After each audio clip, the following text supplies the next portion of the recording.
Please welcome to the stage Databricks co-founder and CEO, Ghodsi.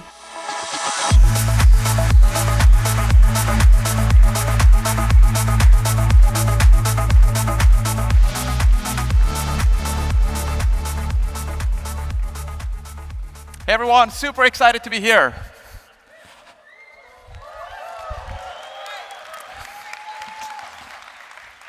Awesome, I actually thought we'd start with a little bit of a look back. Believe it or not, this picture is from 10 years ago here at the Moscone Center. We were so excited, we had over 3,000 people in the audience. We were like blown away, we were like, this is impossible. And back then, we were doing AI, but really our focus was on data engineering, making big data simple. That was the big focus. And we had just released Apache Spark a few years earlier. It was just a 1.0 release, and it was a big deal for us. And then 3 years later, this is a picture from 3 years ago. That's again Moscone Center, but now we actually had over 5,000 people. Okay, and we thought this is the maximum we're going to ever do. But now we have started focusing more and more on artificial intelligence. We actually changed the name of the conference from Spark Summit to Spark Plus AI Summit. And I'm sure none of you remember, but I actually went back and looked. I was on stage and I actually live coded, and there was no vibe coding, no assistance, so it's actually real code, with TensorFlow, generative AI, and I made a picture of Boris Johnson back then. And with that, our focus started expanding from data to both data and AI. And if you fast forward actually till today, it's amazing to see where this conference and this community has come. We now have actually over 22,000 people here at the Moscone Center. Yes, super exciting. It's actually a city-wide conference right now. We've taken over all of Moscone. It's basically 4 blocks. And it is the largest data and AI conference on the planet.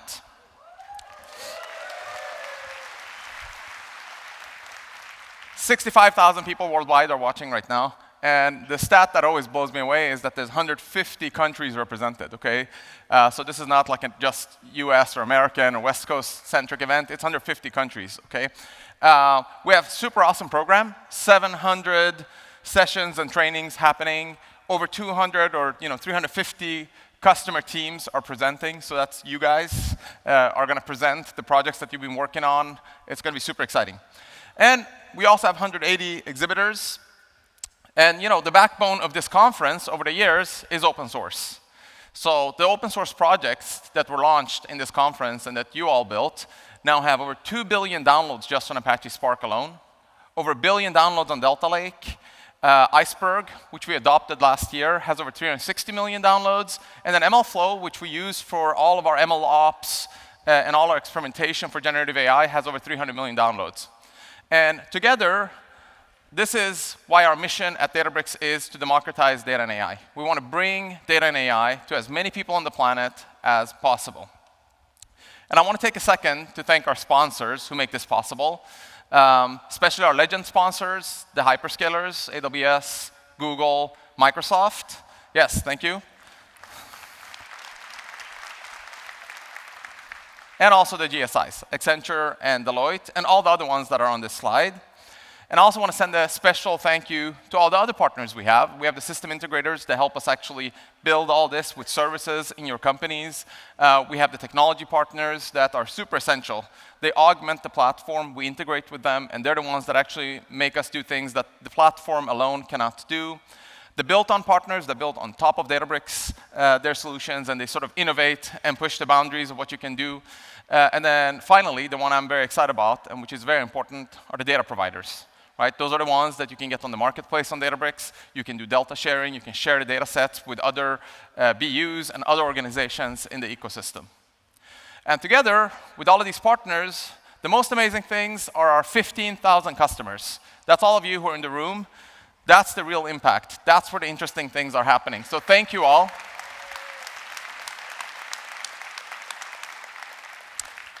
So we have a super exciting program. We have actually announcements both today and tomorrow. So, some people think, oh, the announcements are the first day. No, there's going to be new announcements tomorrow, too. So, if you're booking flights to go home tonight, extend them, please.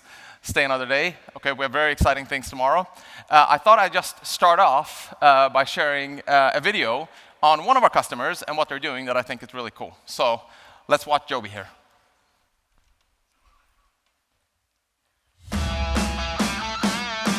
Joby has the mission of connecting people to places and the people that matter most to them.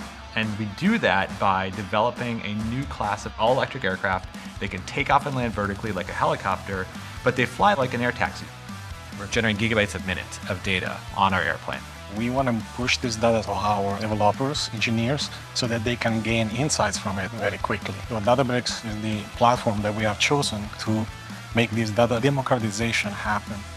Using Databricks has allowed us to quickly develop some of the AI sandbox. We leverage the endpoints, we leverage the model serving, we leverage the foundational models. So all these technologies that Databricks has provided have proven to be very key for us. What we've tried to do is infuse the best of the way aviation does things with kind of the best of Silicon Valley. Awesome. By the way, I see huge crowds in the back that are standing. There are seats at the tail end, and there are big videos back there as well if you want to go have a seat. It's easier to watch. OK, so you heard Joby and what they're doing. You're going to hear from hundreds of customers here at this event, what they're doing with data and AI. It's super impressive. But the reality on the ground is that it's actually really hard still to succeed with data and AI. Especially if you're in a company that has been around more than, say, 10 years or 15 years, chances are that your architectural diagram of your company's data and AI infrastructure looks something like what I have on this slide. In fact, this is probably a simplification. Okay? You at least have one of each of those services that I'm putting on this slide. You probably have it from some vendors, or maybe you're using some hyperscalers services for this. You probably have several data warehouses, maybe some on-prem, some in the cloud. You have a bunch of unstructured data that is stored in the lakes. You have real-time solutions that you've custom built for your organization. You have lots of ETL, data engineering, data movement that's happening that's typically bespoke. It's been built over the years, super hard to move. You don't want to break anything with that. And then, of course, all the organizations we work with, they have one of each of the BI tools that exist. Like, they have, literally when I ask which BI tool do you use, they always say, well, we have every one of them, okay, dating back 20 years. And then, of course, recent years, there's been a lot of focus on data science, machine learning, and now generative AI. So you see all of this in your organization. And what that means is that this is creating a complexity in most companies. It's slowing down the organizations. The costs are super high. And it's creating a proprietary lock-in. So at Databricks, since 5-10 years back, we think this is the biggest problem. Actually, if I look back at our sort of history, we came from academia. We thought we were going to change the world overnight. And the biggest thing that we learned in the last 10-15 years is what we see on this slide. This is why everything moves slow in the organizations. So that's why we, about 5-10 years ago, set out to simplify this architecture and help organizations move faster. That's what we really wanted to do. We sort of brainstorming, how can we simplify this? What can we do? And what we realized over time is that the reason this is a really bad architectural sort of situation is that each of these things has its own data sitting in it, and that's what's really locking people in. There's data and there's metadata. You see that with that binary icon that I have.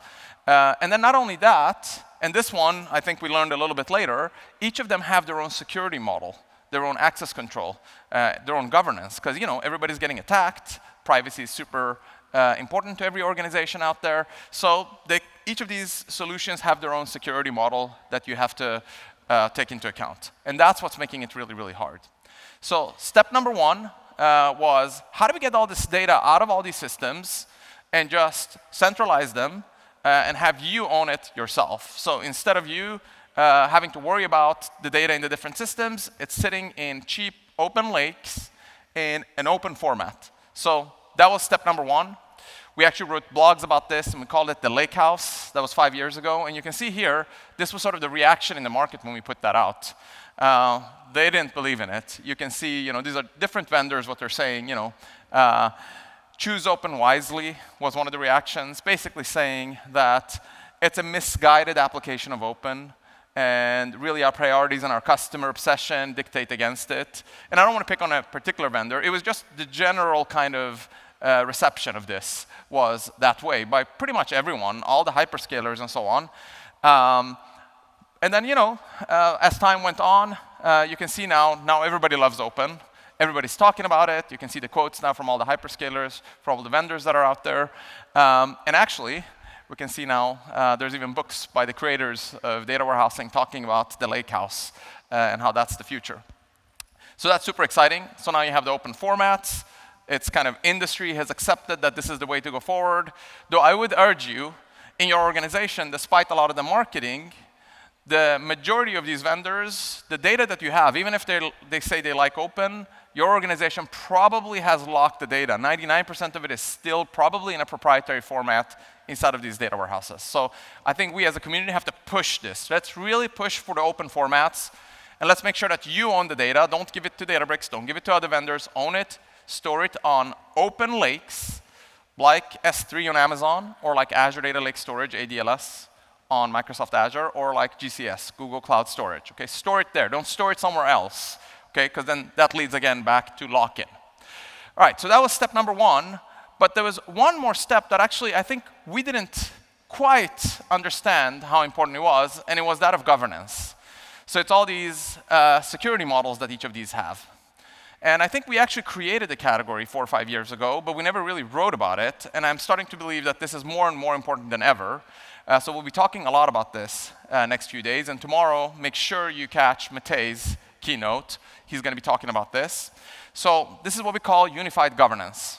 So what is unified governance? Unified governance isn't just let's do security on our data estate. It's two very key ideas. The first important idea is that you have to do governance on all of your data assets in the organization. Okay? And you should do that centrally in one place. Okay? If in your house, you wouldn't have different vendors do the security on different floors or different doors, right? That wouldn't make any sense. It would be very hard to coordinate and make it work. So you need to do it for all of the different data assets. Not just the structured data that you have, but also for all the unstructured data that you have. But not just for the data, but also for the AI models that you have. But not just for the AI models, also for all the dashboards that you have. Dashboards is the easiest way today in an organization to basically exfiltrate data. You get your hands on a dashboard, it has data sets, you can email them around, and then data evaporates out. So you really have to do governance on all of these, because the raw data becomes the structured data, goes into dashboards. We want to track the lineage of all of that. So that's step number one. That's idea number one. It has to be on all of the different things. And really, no governance solution today out there, outside of Unity Catalog, really does it for all of your data assets. So that's number one. Number two, you want to actually have unified capabilities on top of this data. So what I mean by that is it's not just about security. It's not just about access control.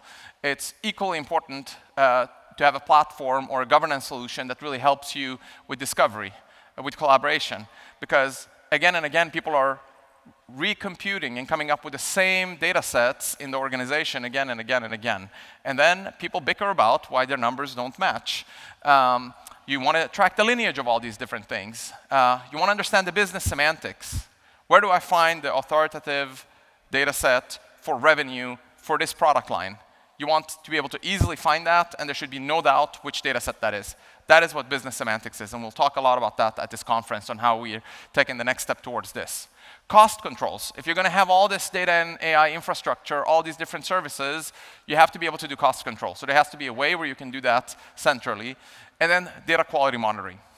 So these are super important. And unfortunately today, actually, despite all the talk about governance in the market, most focus is just on access control on structured data.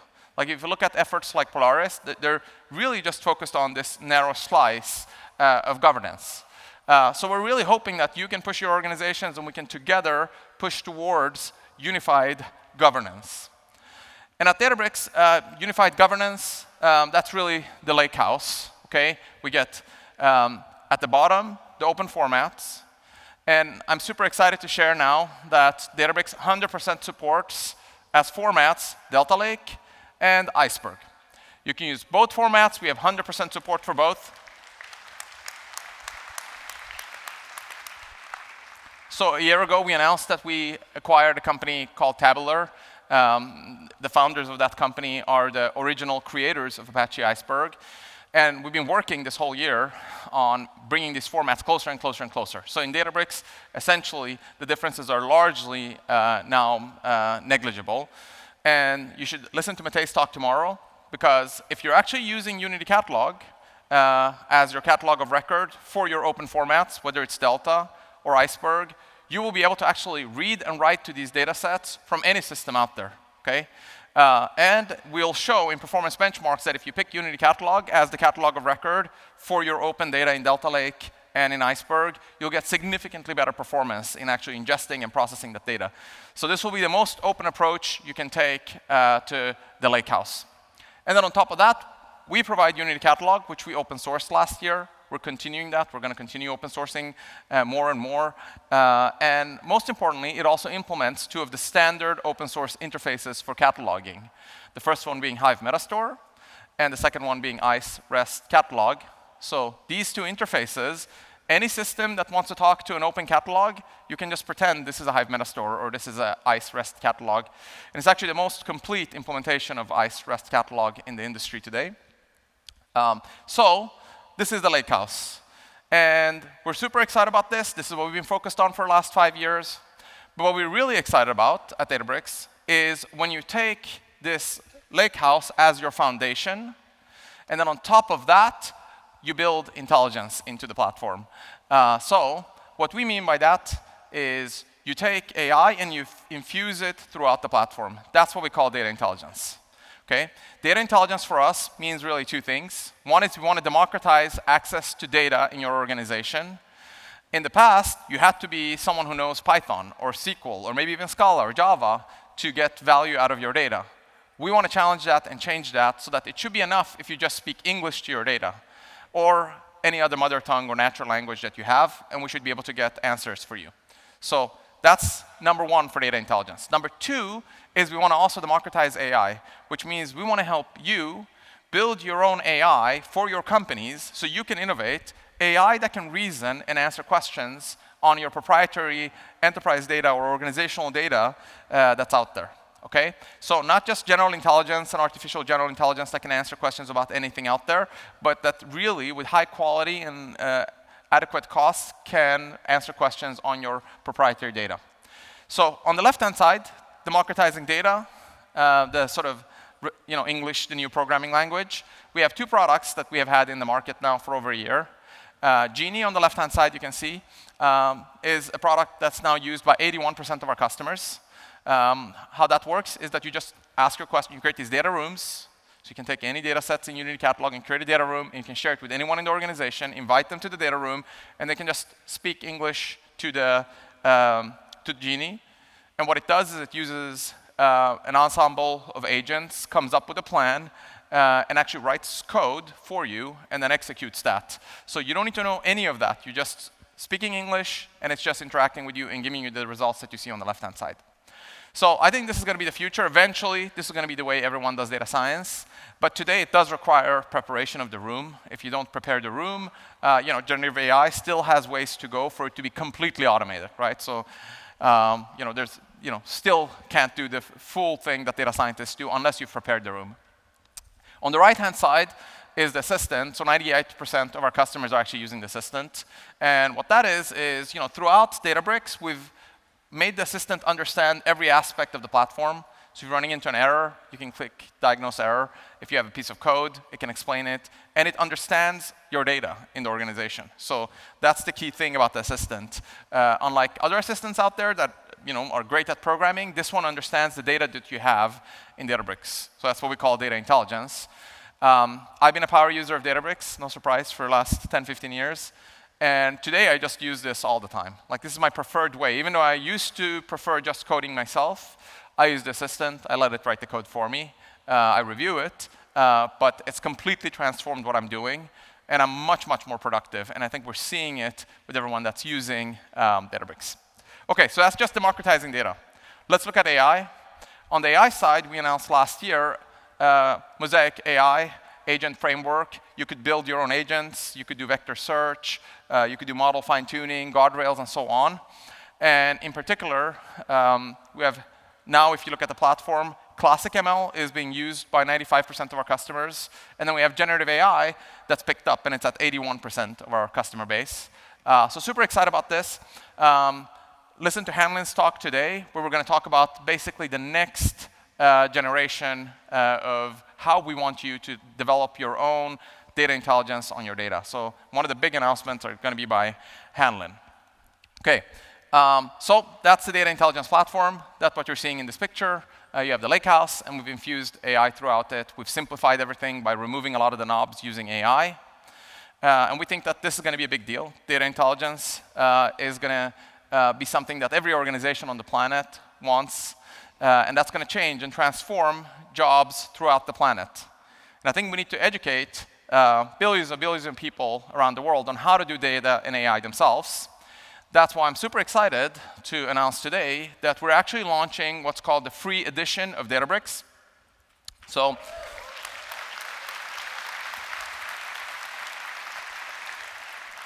what is the free edition of Databricks? Free edition of Databricks means you don't need to swipe any credit card. We're not going to ask you for any credit cards, we promise. And we're not going to ask you for a business email. You can use your Gmail or your Hotmail or, and just log in. And you can get a free slice of Databricks forever, okay? It's just there.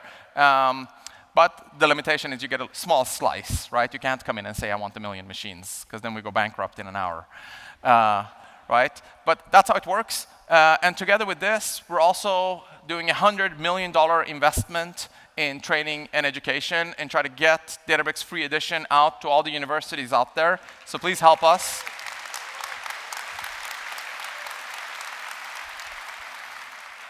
And we've taken all of our self-paced learning that we've had over the years, where you can learn to do various things, like you want to build a recommender, or you want to do inventory analysis, or you want to do forecasting, or you just want to build data pipelines that are robust. We're taking all that self-paced training, and we're open sourcing it and making that free as well. So really need your help. Please help us get the word out with this. If you have contacts at universities, or if you want people to learn, let's get this out there. This is the best way for anyone to learn and get started with data and AI.